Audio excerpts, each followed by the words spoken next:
we've finished our presentations now. So thank you very much to all our presenters. So there's an opportunity now for Q&A. So if anybody's got any questions or would like to start a conversation in the room about any of the items that we've presented here, that'd be really good. Again, I'd ask you to use the mic if possible. I have a question for Ricardo on autonomous vehicles. I have the feeling that the omen that you described, the big money being on the kind of wrong side, or it's already here in a way. Because the other day I was speaking with the guys with 5AI that are developing and testing the autonomous vehicles here in London. And basically it was clear that their research is more or less focused on vehicles that are still private cars in a way, that still look like a car, and etc. As an urban designer, then the question for you is, don't you see a lot more potential if this technology is applied to something that maybe doesn't look like a car anymore and has got a lot more abilities, such as, I don't know, I'm just thinking about something very simple, such as the wheels that turn 360 degrees around and can completely change the way we move around, but at the same time can also be valid during the transition towards the level 5, let's say, autonomous vehicle, let's say. What do you think about this? Yeah, I think we haven't, I agree with you. And nobody knows, and nobody has really, well, we're really working with the current mindset at the moment. And the moment you're factoring elements like, okay, they're safer, so you need less of a cocoon around you in terms of for safety, so they can be thinner. They have a different way of working, so maybe they are electric, so you can move things around the way they're shaped. And we just at the moment focusing on the sensors or the intelligence to elaborate information, just we apply to the current shape of a car. But I am 100% sure, I don't know what the shape is going to be, but I think we're going to see a massive, interesting development in some of the design. And as a result, the relationship between that object with the city. So the city will respond, possibly reject some of that, or there's going to be an exploration, like the same way we've seen the cars at the beginning shaping with basically mimicking the carriage, the horse-driven thing, although we still have a lot of that. We haven't progressed that much. But anyway, you probably see more of the difference with the sport cars, I guess. But yeah, no, absolutely. I don't have the answer, but I think that the moment they sort out some of the technical issue, then we'll see the designers going crazy, probably too crazy at the beginning, and then they probably streamline and get it right. But yeah, and as a result, the interface with the city, but already think about, you can fit many more cars, the cars can be smaller, or you can have more people on board. But also start factoring in drones and logistics, how they combine. They're going to have that's going to be shared for different purposes. What sort of leisure entertainment you have there? Who's going to operate? Are they shared? Please no. Please yes, not private stuff, because otherwise we create more issues than there are now. But yeah, no, absolutely, quite exciting actually, but. Again, not exciting for the sake of being excited about something new. I think there is a big gain to be at stake for the city, for cities and urban areas and people ultimately. Because, yeah. It's another question for Ricardo, actually. All right, up you come, Ricardo. I can't resist. Come on, everybody stand up. You might as well. Because if you look particularly at Shoreditch and looked at the demand, is not a shared autonomous car potentially a shared autonomous bus? Because you looked at the demand in Shoreditch, the vast majority of people moving around are actually moving by bus, not by car. And cycling. I'd still say bus completely overwhelms the movement of people in the area, taking the underground out. But my comment is, I think so much of the narrative about autonomous vehicles goes back to replicating what we do with cars rather than actually how we get people around cities, which in many cases is by bus or tram. And how do we get the narrative back to actually automating public transport rather than trying to make the car autonomous, where in some ways I don't even think we need to? No, I mean, again, very fair point. I mean, the big risk I see at the moment, okay, we took Shoreditch also not just because it's also convenient for me or because I like it, just also because it's paradigmatic in many ways. It's the other extreme of LA. So in theory, we thought, well, if we have an approach that works for both in a different way, then we have a chance to cover a lot of the in-between, which is most cities really worldwide. But I think that there's a massive issues in terms of regulation, because you're gonna just damage, public transport, effectively take ridership further away from public transport. And then there's a massive other side, which is suburbia. I mean, the risk is that we're really gonna see suburbia 2.0 becoming cool and sexy again, because I can move out, pay less for my house, get more space, have a nap in the car that takes me to work, or watch something, or do all sort of other stuff I don't want to even imagine. And so we may see a push to expand cities even more and make it, catchment area for public transport more difficult and all that.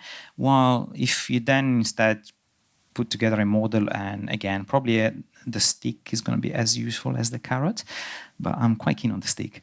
It's just my personal view. But anyway, that we cover the first and last mile with driverless cars to hub for public transport. That is an integrated solution that doesn't damage public transport. But again, I suspect that we're going to see a lot of friction in the medium and short term between the providers of public transport and fleet operators, because I think that's going to inevitably one of the models, but the one I definitely favor, rather than complete anarchy. Again, God, I'm becoming as I become older, I become more totalitarianistic, and but I really believe that if you want something sustainable, we need to.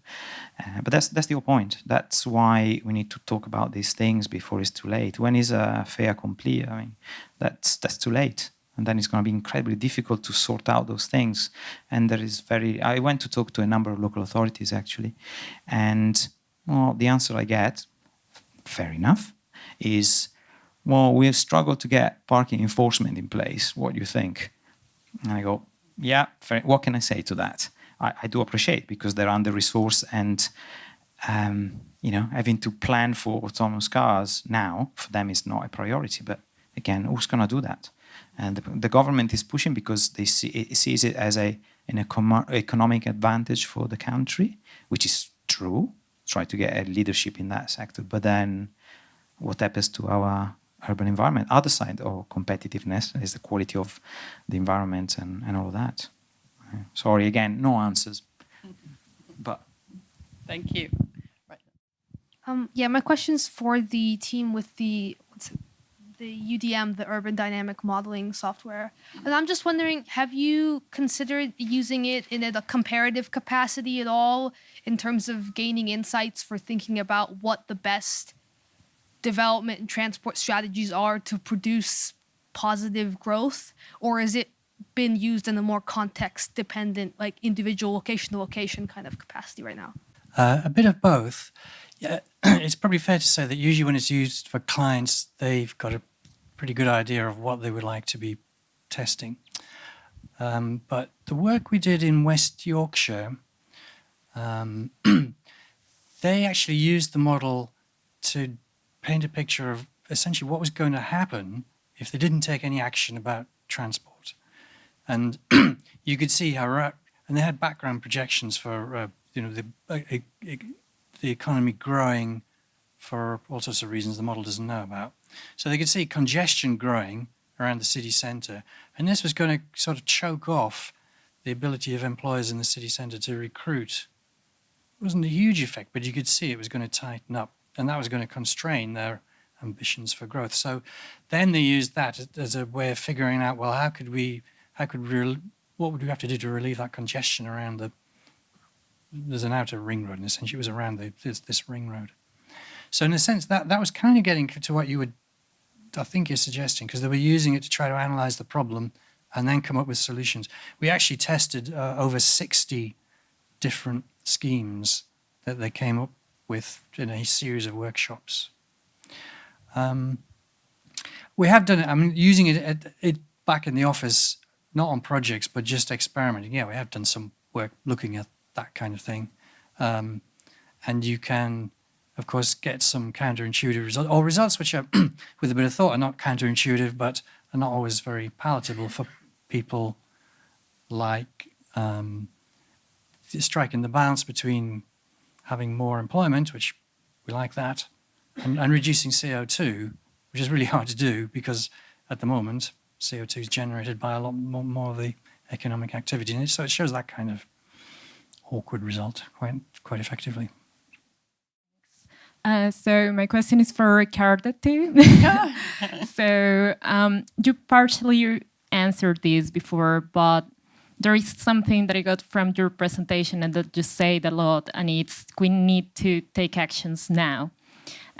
So how easy or how difficult is it for you from your position as urban designer and as a consultant to push the agenda now to start designing the city of the future in this moment? Well, it'd be nice if I had the chance to design it, but I don't think we get there yet. Probably just, again, having, as I said before, I think pilots.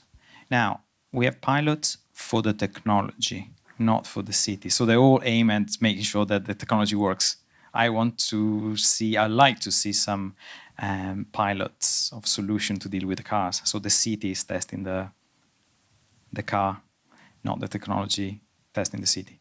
So I'd like to reverse that. And I think there is a possibility, and it's not rocket science. I mean, it might be just simple as, as I said before, maybe having these corridors where you only allow, you turn it into a proper cycle infrastructure and pedestrian infrastructure, so the evil pedestrian and cyclists don't interfere with the car because they're given a nice environment and they don't need to mess up with a driverless car, and then driverless cars only, and see what happens in terms of the interface with the bigger network and everything. So I think there are very low-tech solutions. They're not necessarily expensive that we can do as designers to start and try to understand, because again, I cannot design something I don't understand, and nobody does. So I like to see them in action and see how we deal with that collectively. So I think the job is to be brave and try. I mean, I keep trying, obviously, when I talk to local authorities and everything, but I think I need some money to push it, but anyway. Or power. Or power, yeah. These days, accent wrong, no problem. But I will try. Okay. So we talked a lot today about future trends, and Tony presented many of the trends that are changing transport and that are going to change transport in the future.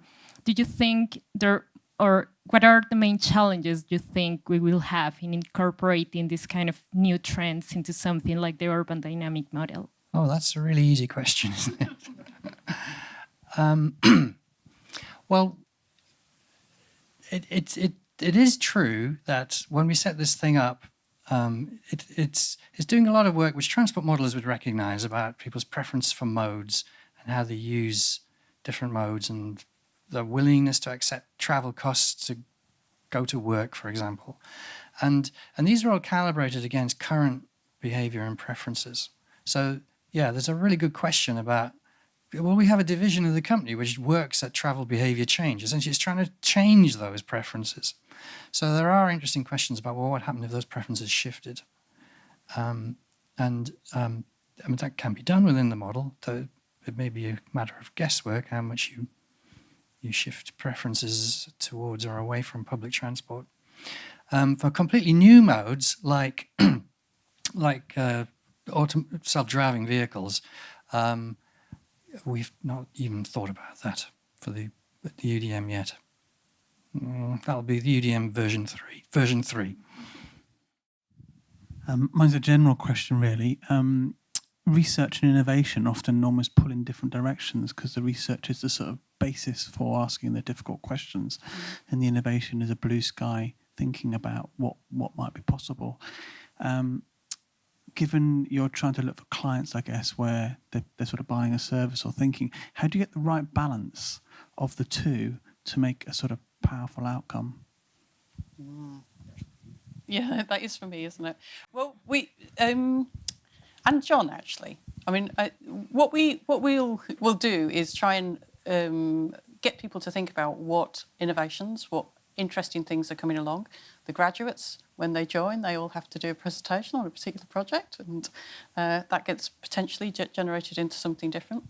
We'll also be looking at what the older grey hair will be looking at what clients might want, what we're thinking about in terms of that, and how those changes that we're predicting might change the way in which transport infrastructure, transport operations, city layouts might actually evolve.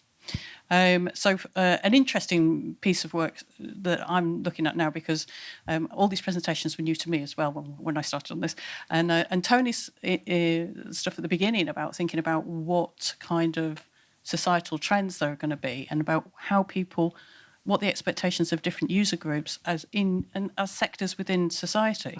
So we had I think we had a slide there on how many 70-year-old women are going to have a driving licence compared to how many people who are going to be interested in using shared ownership type vehicles.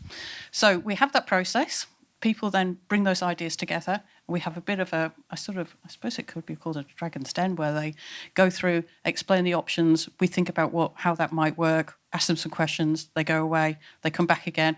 We think, actually, you've definitely got something there. And then they get a bit more support in terms of funding, etc. It might be that there are other things which just ideas which come together. And actually, within a particular element of the business, that might be something which would drive a way in which we would look at a problem, or perhaps might get us to think slightly more innovatively. So when I did that slide at the beginning about using the insights that come from this, we found the process really useful in terms of thinking about a different way of thinking about things, perhaps, and to developing something which becomes a bit more of a solid product. Does that answer your question? It's definitely, and I think particularly at Steer, my one would be that we've got lots of people who are very interested in the subject and could do a lot of research within the subject to develop, but we have got to balance that between that and where we're going to see a commercial opportunity with it as well. John, did you want to ask something? Yeah, one other thing I do is actually run the R&I program, or administer it. There are some channels we use. So the R&I Club, which Julie mentioned briefly at the beginning, this is essentially an open forum that we run every 2 weeks. And people can anybody can come to it and present ideas or problems about anything they like. So the idea of that is to encourage staff to be creative, imaginative, bring their ideas. So when Julie talked about 100 topics that had been investigated, most of those have come from the R&I Club. We then have a process for setting up, as we've mentioned, funded projects. So some of these projects you've been looking at today will essentially have an internal budget and a bit of a time allocation so that people can work on them off the usual day-to-day pressures of consultancy work. We do try also to encourage during the business planning process, to encourage the various business division heads that we've got to think about what they need, what we could do under R&I to help them deliver their ambitions in their business plan. And then there's the hack day, which we've mentioned briefly, when we set people loose on really difficult topics, but in a very concentrated time.